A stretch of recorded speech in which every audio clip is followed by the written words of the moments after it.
Terima kasih Miza. Assalamualaikum dan salam satu Malaysia. Info sukan hari ini dimulakan dengan saingan terakhir bola sepak Liga Super. Menarik sehingga ke penghujung aksi, itulah kesimpulan mudah yang boleh diperkatakan mengenai persembahan pasukan-pasukan kelompok atas Liga.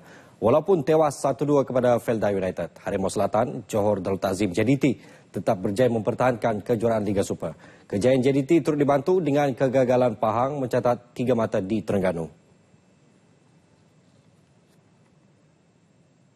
Beraksi di hadapan ribuan peminat setia yang memenuhi Stadium Selayang. JDT bagaimanapun dikejutkan dengan gol awal The Fighters pada minit keempat apabila sepakan sudut pantas di tanduk Syarul Saad memberi kelebihan kepada Felda United mendahului 1-0. Tambah perit apabila Felda United dihadiahkan sepakan penalti pada minit ke-9 selepas Makeci Dumba dijatuhkan Junior Edstal dalam kotak penalti. Bukan itu sahaja, tindakan kasar Junior yang membantah keputusan pengadil mengakibatkan dia diperintah keluar padang memaksa JDT beraksi dengan 10 pemain. Peluang tidak dipersia-siakan Indra Putra untuk menjadikan kedudukan 2-0 buat Felda United. JDT bagaimanapun kembali mengatur serangan balas, mengucar-kacirkan pertahanan The Fighters. Dan minit ke-33, JDT dihadiahkan sepakan penalti selepas bola terkena tangan pemain Felda dalam kawasan D. Luciano Figueroa memastikan JDT mendapatkan jurang gol apabila menyempurnakan sepakan penalti tersebut. Kedua pasukan terus saling mengasak sehingga babak kedua perlawanan, namun keputusan kekal kemenangan kepada Felda United dengan 2-1. JDT bagaimanapun bertuah kerana pesaing terdekat Pahang turut mengalami kekalahan 1-3 di tangan Terengganu. Kelebihan 2 mata kekal milik JDT untuk mempertahankan kejuaraan buat kali kedua. Selaku juara, Johor Darul Ta'zim membawa pulang Piala Liga dan wang kemenangan RM750,000. Kemenangan itu turut diraihkan lebih 10,000 penyokong pelawat yang membanjiri Stadium Selayang. More important is a champion because this is the last game. This is very important all year in the Super League. Every game is very important. But next week you have AFC. Yes, we play Tuesday, but today enjoy. Tuesday is another day.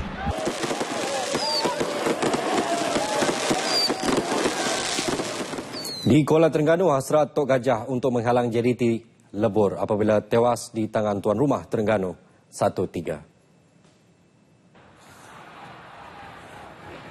Gol pertama Terengganu diperolehi pada minit ke-15 menerusi penyerang import Issei Nakajima selepas berjaya menyambar hantaran dari Ashari Samsudin.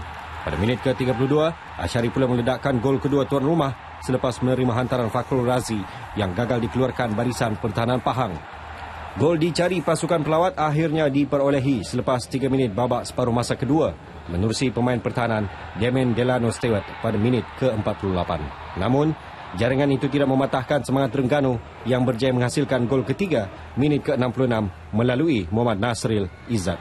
Dan kedudukan 3-1 kekal hingga tamat perlawanan untuk kemenangan buat Terengganu. Skuad Tok Gajah dan Zainal Abidin Hassan terpaksa menyalahkan diri sendiri apabila gagal menghalang JDT selepas dimalukan Terengganu 1-3 di Stadium Sultan Mizan Zainal Abidin, Gong Badak.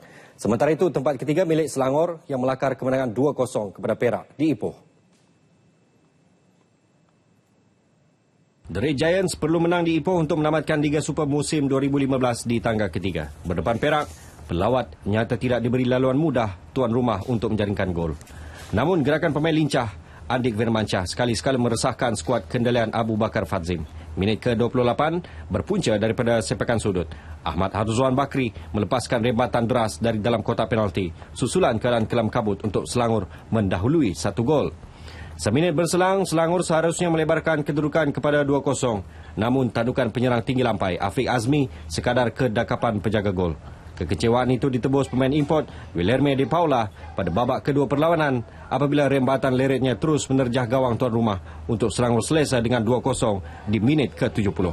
Kedudukan 2-0 kekal hingga tamat perlawanan sekaligus The Red Giants kekal di tangga ketiga Liga. Manakala di Stadium Sultan Muhammad keempat Kota Baru, pasukan Kelantan menerima tentangan sengit daripada Sarawak sebelum menang tipis 4-3. Gol skuad The Red Warrior dijaringkan oleh Muhammad Nur Hazrul Mustafa pada minit ke-10. Carol Izwan Rosli minit ke-45, Austin Amutu minit ke-73 dan Gilmar Da Santos pada minit ke-84. Sarawak pula meraih jaringan Nusiki Partiban pada minit ke-75 dan 2 gol daripada Billy Mehmet Osman pada minit ke-78 dan minit ke-88. Dalam pada itu, ATM yang bergelut sejak awal musim sah akan mengiringi Sime Darby beraksi dalam Liga Perdana musim depan selepas tewas kepada The Corps 2-3. Beraksi di Stadium Shah Alam, ATM terlebih dahulu di depan pada minit ke-7 menerusi jaringan Jerry Palacio Suazo. Tersentak dengan gol itu, anak-anak buah Fauzi Pilus berjaya menyamakan kedudukan menerusi ketua pasukan Afif Amiruddin pada minit ke-28. Aksi semakin hebat ketika perlawanan menuju waktu rehat separuh masa pertama. Minit ke-41, The Corps mendahului 2-1 apabila tandukan Dramani Traore menewaskan penjaga gawang ATM Said Ani Said Hussein. Namun The Gladiators berhasil menyamakan kedudukan seminit sebelum tamat babak pertama apabila kesilapan pertahanan PDRM yang menampan hantaran Jerry Palacio Suazo sehingga masuk ke gawang gol sendiri. Bersambung babak kedua, Asfaq Ali muncul wira PDRM apabila menjadikan gol kemenangan pada minit ke-63. Keputusan kekal memihak tuan rumah, PDRM 3, ATM 2. PDRM menamatkan saingan Liga Super 2015 di kedudukan ke-6 dengan mengumpul 35 mata. Manakala ATM dengan 11 mata di kedudukan ke-11 dan mengiringi Sime Darby turun ke Liga Perdana musim depan. Baik, saudara, berikut kita saksikan keputusan penuh 6 perlawanan terakhir Liga Super musim 2015 yang berlangsung malam tadi.